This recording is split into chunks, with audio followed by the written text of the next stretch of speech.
Hope everyone's having a pleasant afternoon. This 2015 VW Passat TDI with almost 150,000 miles. We are taking it from Southeast Michigan to Denver today, just passed through Kansas City about an hour or two ago.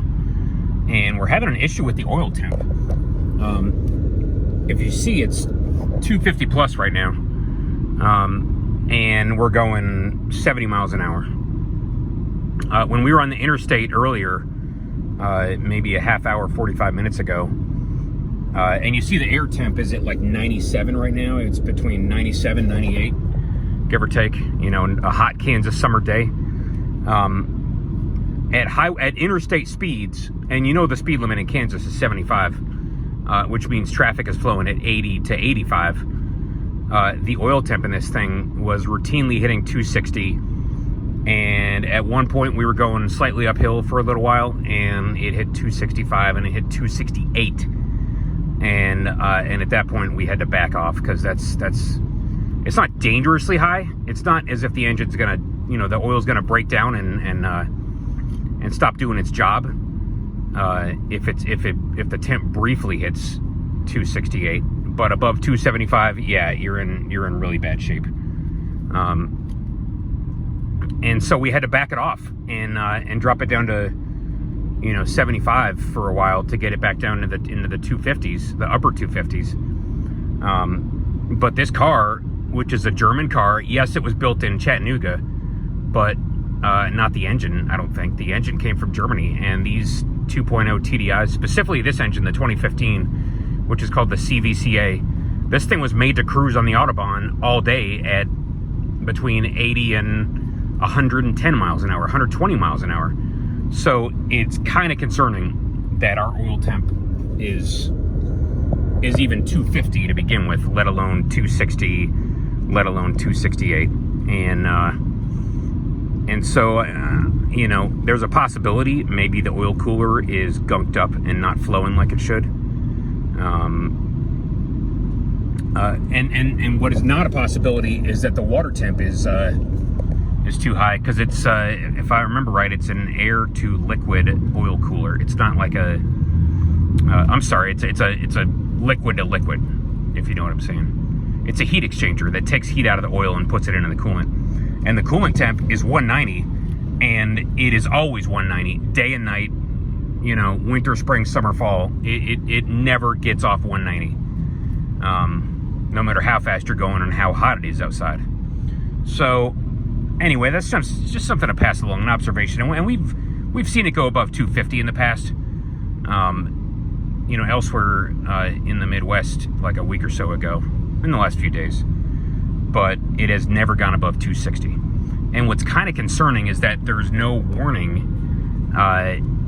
There's no warning light that comes on, or warning message. And it's also concerning, as I understand it, the warning light doesn't come on in this car until the oil temp gets like to around 300, and that's way too hot. You really ought to get a message telling you to back off a little if it gets above, you know, mid 250s.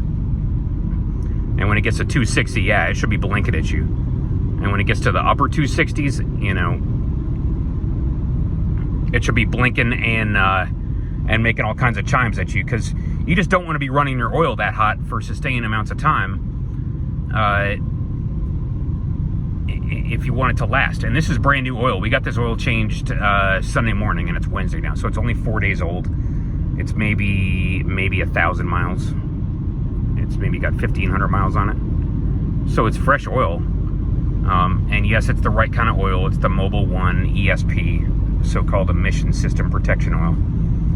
Because these German diesels need, you know, special oil to keep from, like, it's called low ash oil, to keep from gunking up the DPF and the EGR system. So anyway, just a point of concern to pass along. You know, the fact that we're running oil temps that are that hot in the first place, and we're not even going that fast.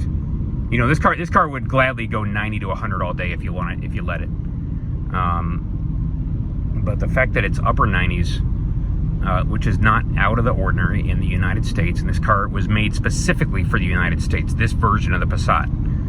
It's not sold in Europe. It's sold in North America, I think, US and Canada, maybe Mexico. But it's like the supersized version for supersized customers. It's not like the smaller version for Europe.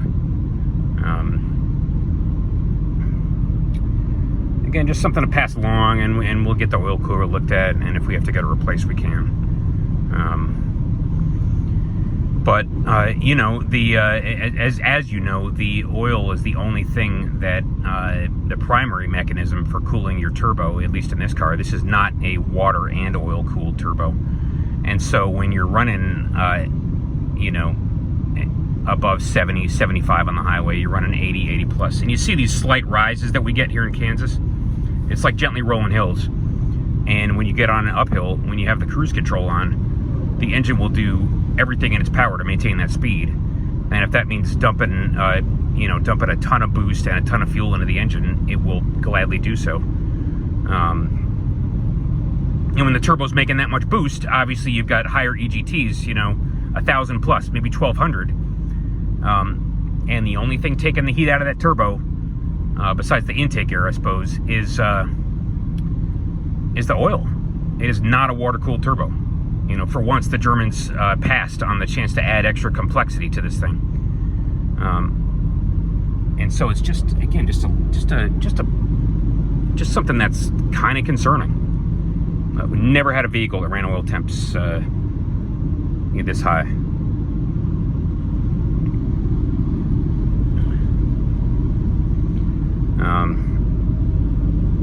And what else?